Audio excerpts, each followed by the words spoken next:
his face and called him out, and Bray started talking for him. He didn't even flinch. He's a completely different person now. Yeah, I'm guessing this is going to be the story that they go back to a lot, where there's going to come a moment where Randy's going to snap, and people are going to think that fans can't wait to see it. But I think we've seen this too many times. I don't think anybody really cares. That's the problem. It's not if it would have worked, if the transition to it made some sense. Like, I would have liked just some sort of moment where Bray starts talking about Randy's career being, never working out, like a little bit of realism in it. Like, he's always had these moments, but he can't do it. And he needs Bray to do it, and he needs to have that sort of persuade him that he should be around others and all the rest of it. But there's none of that. It's just like, well, this week he's just with him, and we're sort of supposed to believe that on their off days, Randy's just hanging around Bray Wyatt's house and doing as he tells him, making cups of tea. Who knows? I mean, what is the story with this? There's nothing. And it's not even like Randy's the attire or anything has really changed. So I don't know. I really not buying into this much at all, and I just think this is just something that somebody's just thought up and said, yeah, that sounds good. It's something to do with him as well. If that's the payoff towards WrestleMania, that's not setting me on fire, quite frankly. I hope not. Let's put it that way. I hope it's something else. So that leaves that one there. Obviously, now here we go, Matt. This is the one that everybody has pretty much, when it comes to saying, how did you enjoy the show? This is the one that seems to have got the most response, I would say. We get a nice package go up, Matt, and it's been all the interviews that they've done with one another and showing this big anticipation again, using the video game and all the rest of it to plug that as much as they can. And first of all, I loved seeing the entrance of Goldberg again. It was good. It was nostalgic. And he got a good pop, Matt. First and foremost, like, he was, those Canadian fans, I was worried about it, but he was over. I think everybody was into Goldberg, and despite the unfortunate business in this feud of getting wrong reactions and all the rest of it, when they got to the dance, the crowd response was correct. Would you agree, Matt? Yeah, I mean, they got that right. I think once you're in that position, you can't help it, can you? That's Goldberg's entrance, isn't it? That's what's remembered about him. That's what's iconic. People want to be part of that. So, and it's especially at Survivor Series, it's always going to go down in the history books, and they'll always look back at it. So, I think everyone had to join in at some point. Yeah, absolutely. And then, Matt, the bell rang. And then a couple of minutes, the bell rang again. What did you? I did say you should get an early spear in there. I was right about that. Yeah, you're definitely right about that. Blimey. Well, I said this needed to be short because a long match could be a disaster. But bloody hell, this is. I always try and find positive stuff to say about these things, and I try and think, well, there could be a situation down the line and all the rest of it. But I've got to say, I'm not going to sit on the fence on this one, and I think this was an absolute disaster. It absolutely goes against everything WWE has tried to do, and I think it makes an absolute mockery of probably the last 3.5 years since Brock's won that streak. For me anyway, that's just how I feel about it. I think if they wanted Goldberg to win, man, you don't do it like that. You make it a little bit harder than that, quite frankly.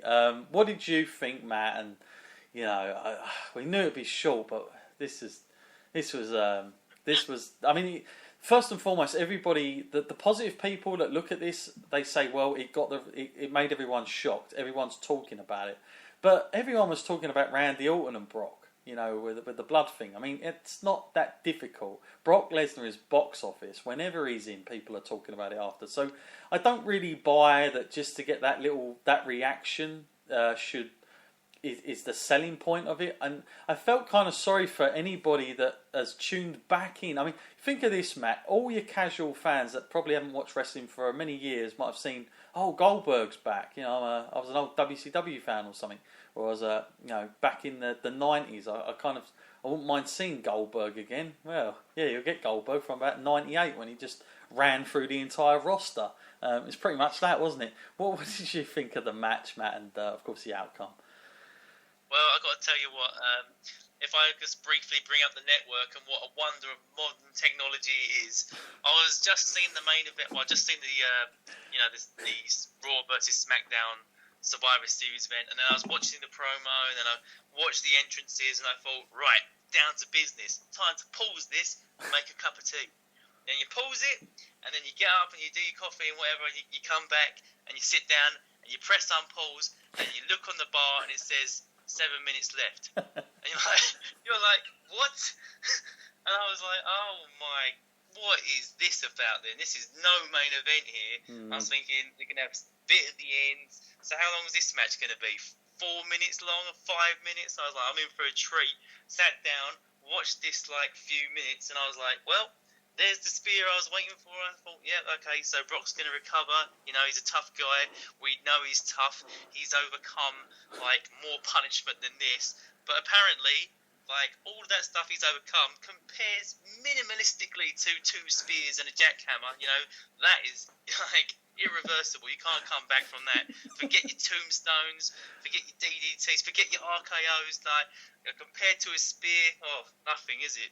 Yeah. I was shocked. I was so shocked. It was, I was really shocked. And, I expected that start. I did expect that start. And I said that they needed to do that. But, blimey, I wasn't expecting Brock to not get any offense. And, when he backed him into the turnbuckle and Goldberg pushes him down, I was like, okay. Hang on a minute. So, in theory, Matt, they've sacrificed what is supposedly a feel-good moment, and they've basically crapped on everything. I could not imagine The Undertaker feeling happy at seeing this. When you consider how much he put with Brock. Think of those battles they had last year at SummerSlam and Hell in a Cell, how much he put into that. And yet The Undertaker, who out of everybody was the closest, he's been the closest, and he always gets an even hand because Brock really respects the guy. But you got to think back. You got to think to Randy Orton, didn't get that much in. I mean, he was obliterated. You've had Dean Ambrose, who had the same fate. And on top of that, Matt, you've even had Brock Sharp in UFC this year. The legit sport to make everybody tune in, and he beats Mark Hunt. You've got this guy that you've invested all this in. And now you've basically just crapped on it, and there's no coming back from this. I don't care what anyone says about, WWE could sort this out and Brock will still be... Trust me, he won't. He will not come back from this. He'll come back, but that reputation, and I know people say, well, it makes Brock seem ordinary, it makes him human again. But, in a time of this, Matt, I think this is a time where we don't want that. We want Brock not to be human. He's the only thing that's currently an outlaw that just does what he wants. He's the only thing I can think of that is doing that kind of stuff anymore, because everyone else on that full-time roster, I mean, if you think about it as well, Matt, what we're saying here, this is how bad it is that everybody on the full-time roster cannot touch Brock, okay, unless you're The Undertaker, who's a part-time wrestler. They cannot touch Brock. Yet Goldberg can come back after 12 years. Okay, nothing against Goldberg, but he is now age 50. Okay, and he beats him in 2 minutes.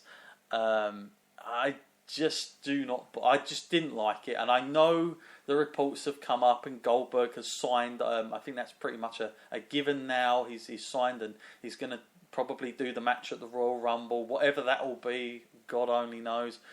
But for me, Matt, I just felt it was a horrible, horrible decision. And I think if you wanted to keep Goldberg fresh, there was definitely better ways of doing this. Even if it come down to a DQ, even if it come down to Goldberg wins, but he wins you don't beat Brock clean like this. You just don't do it. I would have preferred if Heyman would have got something wrong, or Brock accidentally tries to get a chair or whatever. But to do it like this, that fast, it didn't suit. It didn't sit well with me whatsoever. Just really didn't. What's your overall feelings about Goldberg going over, and why would WWE think it's a good idea for somebody who's been hurt quite a bit? He's had problems with his shoulder. He's had problems before that, and now they've given Goldberg the ball almost and said, you're going to be the guy now. Why would they do that, Matt? Yeah, it's a bit of a head scratcher, isn't it? The only thing I can think of is if they get Goldberg on a bit more of a contract, and now they got an incredibly strong heel in Brock, even though he's lost some credibility through the loss, and they got an incredibly strong face in Goldberg. I'm not too sure how much more they can squeeze out of Goldberg though in his remaining sort of years that he's got left in him. But if they feel they've got some in him, then sure, But I don't really feel like there is that much. But if they like you said, they got a match at Royal Rumble planned, I'm not sure whether it will be another Brock versus Goldberg. I don't want to see that anymore. I would like to see Brock get one up on him, but after the last two, I'm not sure they've ever managed to do that. Have a match that everyone panned and said it was terrible, and then they just went, well, we'll do the exact opposite. And it was even worse. Yeah, I don't think I've seen that. It's not Undertaker Brock Lesnar, isn't it? Now, that match, I'd pay to see again. I think those two are brilliant. But, I mean, come on, this Goldberg Lesnar thing. You could sit here forever and talk about it, and you can look at every which way and get wound up about it and question everything that they do. And again, I know fans will say, well, you've got to see where this goes. Could it be that Goldberg eventually would put someone over like Rusev? Or, I've been hearing a lot of stuff about it. But then I'm thinking to myself, yeah, he may well do that, but he could have done that without beating Brock. I mean, he could have easily done that. So that still doesn't make much sense. Is this all for WWE saying, yep, we're giving you this Goldberg for signing with us, so we're going to put you over our biggest star ever that we've had for years? And there you go. You take it. I just think the way it was done was the most wrong thing about it. I completely agree that Goldberg is really over with everyone, and I think I said even on the preview, I'm surprised the amount of momentum that he's got with this, and I think it's good.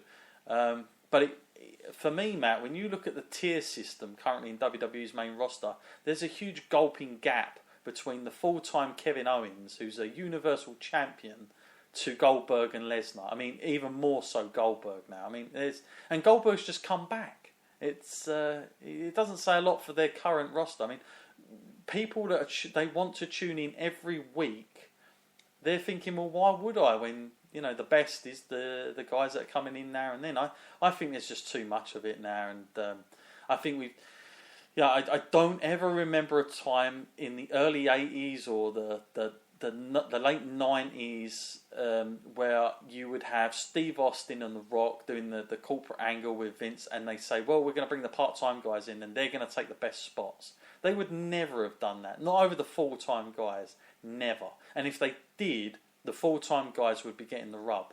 I remember the Warrior coming. They've done it so many times that nowadays it just seems like everything is about those particular wrestlers. And if there was one degree why I liked Brock above the rest of the guys that do that, other than the Undertaker, of course, was the fact that he kind of legitimised it somewhat. It got other people talking. It got some more interest from outside of wrestling, and having that championship when he had the belt, it made it a little bit more important again. And that's what sort of sold it for me. But this just doesn't sit well with me, and I think I would have. For me, Matt, I will say this much: I think this is totally the end of Roman Reigns now, because Roman Reigns, the year the Undertaker lost the streak, okay, Roman Reigns was pretty much pencil marked as the guy that would beat Brock. That never happened because of the reaction and everything, but Brock still held that momentum for so long. Now I just think that idea has completely gone, and that really does it doesn't sit well with Roman. I mean, you think of Roman Reigns, Matt, he's got a spear as well. His is nothing now. It means so